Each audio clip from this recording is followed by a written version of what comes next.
Your smartphone, irrigation system, and hospital rely on crucial technologies. But what if I told you some were invented by empires you've never heard of? These civilizations vanished centuries ago, yet left behind innovations that quietly shaped the modern world, still working beneath our feet. We remember Rome and Egypt, but history is filled with brilliant empires that time forgot, solving problems we still face today.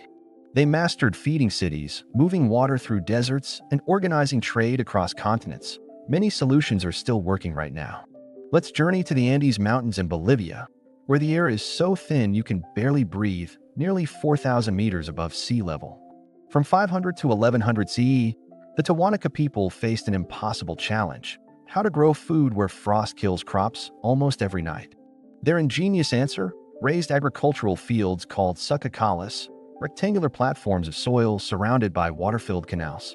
During day, water absorbed heat from the intense mountain sun. At night, that warmth radiated upward, protecting crops like a thermal blanket.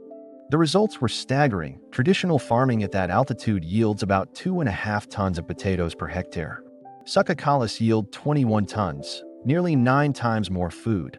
Bolivian farmers are rebuilding these ancient fields as they outperform modern methods. Everyone knows the Inca road system, a magnificent network across South America, but another empire paved mountain highways even before them. 500 years before the Incas, the Wari civilization, 600-1000 CE, built the original Andean interstate, ruling Peru then. These weren't simple dirt paths. Wari carved roads through impossible terrain, with suspension bridges over chasms and stone staircases. When the Incas rose to power, they inherited, expanded, and took credit for a road system they didn't invent centuries earlier. Let's shift continents to ancient Persia to Gandhashaper, where the Sassanid Empire pioneered the world's first teaching hospital. In the 3rd century, while Europe stumbled, this hospital merged knowledge from across the known world, not just treating patients. Greek, Persian, and Indian physicians worked together, translating texts, debating techniques, and training the next generation of doctors there. They created the template for medical education we still use, physicians teaching students at bedside, combining theory with hands-on practice. When the Abbasid Caliphate founded Baghdad's House of Wisdom, they copied Gandhashaper's model, a blueprint written in Persia. European universities established medical schools centuries later, following this blueprint. Your doctor's training traces back to this forgotten empire's innovation. Imagine the most hostile environment, a desert receiving less than 10 centimeters of rain per year, where civilization seems impossible. The Nabatean people, 4th century BCE to 2nd century CE, built a thriving kingdom in Jordan, becoming masters of invisible water. The Nabateans carved cisterns into solid rock to catch every precious drop of rare rainfall, engineering channels for flash floods. They plastered reservoirs with waterproof cement that still holds. Some 2,000-year-old cisterns still collect and store water in modern Jordan. Their capital, Petra, supported 20,000 people in a desert, not through magic, but sophisticated hydraulic engineering. Modern engineers still study Petra's water solutions. Desert cities worldwide use techniques Nabateans perfected when Rome was a regional power. Travel east to Cambodia, where the Khmer Empire faced a water problem. Too much during monsoon, too little in dry months. Between the 9th and 14th centuries, they built unprecedented massive rectangular reservoirs called barays, some stretching 8 kilometers long. These weren't just big ponds. They were precisely engineered systems, capturing monsoon floods, preventing runoff and recharging groundwater. The West Baray alone held 50 million cubic meters of water, enough to sustain a city of over 1 million people. The scale is almost incomprehensible. Dug by hand without machinery, water flowed exactly where and when it was needed. The Angkor civilization didn't just build temples, they terraformed an entire landscape, creating an urban hydraulic system modern cities struggle to replicate. Let's talk about money and power on a high seas with the Srivijaya Empire in maritime Southeast Asia. From the 7th to 13th centuries, they controlled the Strait of Malacca where trade between China, India, and the Middle East passed. Srivijaya created the first organized maritime toll system, with standardized tariffs, inspection stations, and naval patrols for payment. It was the ancient equivalent of a highway toll booth, but for the world's most valuable shipping lane, offering armed escorts. This system became the template for maritime commerce throughout Asia, as naval powers regulated and profited from sea trade. The idea of security for payment spread, modern shipping lanes, with port fees and naval protection, follow Srivijaya's playbook. Cross back to North America to the Mississippi riverbanks near St. Louis.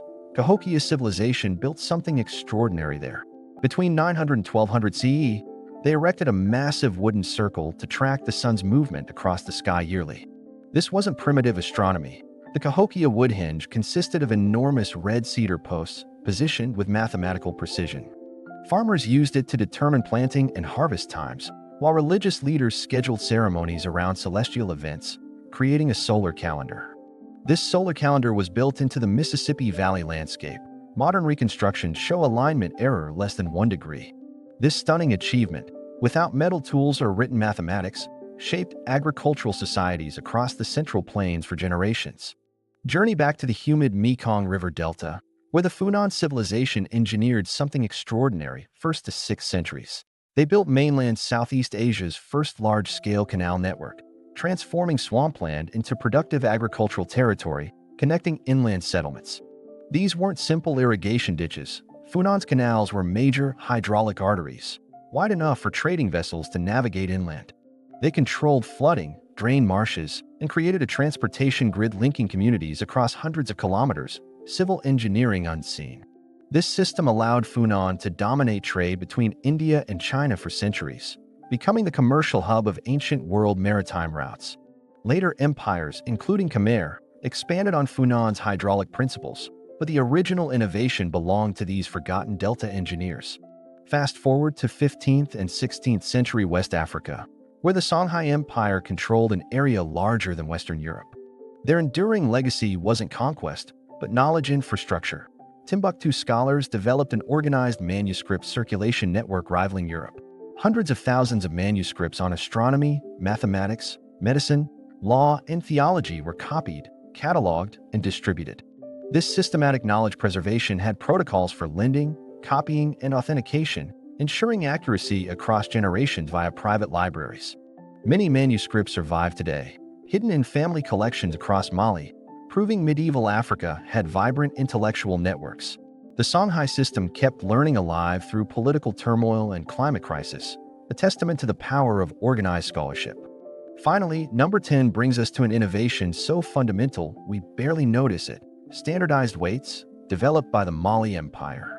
Using brass counterweights, Mali developed a gold weight standard enabling consistent trade across the Sahara. Without uniform measurement, commerce collapses. Mali's portable weight sets, decorated with intricate designs, became the trusted currency of trans-Saharan trade routes for merchants. Merchants relied on these standards to conduct transactions fairly. Standardized measurement enabling commerce is identical to what governs global trade. These small brass weights represented something profound. Commerce requires shared trust, and trust requires verifiable standards to succeed. Every modern supply chain, international transaction, and quality control system descends from this fundamental insight that forgotten empires grasped centuries ago. 10 forgotten empires and 10 innovations changed the world. Raised fields conquered climate, and road networks unified mountain ranges.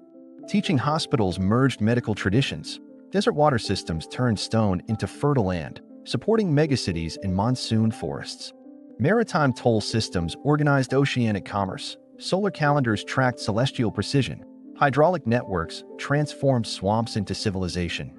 Manuscript circulation preserved knowledge through centuries. Standardized weights made honest trade possible across continents until now. What's remarkable is not just that these innovations worked, but that later civilizations adopted them without remembering origin. Incas built on wary roads. Islamic scholars expanded Gondashaper's model. Bolivian farmers rediscovered Tiwanaku's genius, finding it superior. These empires vanished from maps, but their ideas became invisible infrastructure, deeply embedded in human civilization, not seen as inventions. We assumed roads, hospitals, water systems, and trade standards emerged naturally, forgetting the brilliant minds who first conceived them. Perhaps that's the ultimate legacy, not monuments, but solutions so elegant they become universal, adopted across generations. Next time you navigate a highway, visit a hospital, or trust a measurement, remember, someone invented that. Their ideas are immortal. 10 forgotten empires, 10 ideas that shaped the modern world, and one undeniable truth: powerful innovations are inherited. We inherit them so completely that we forget they were ever invented. That's not erasure, That's eternity.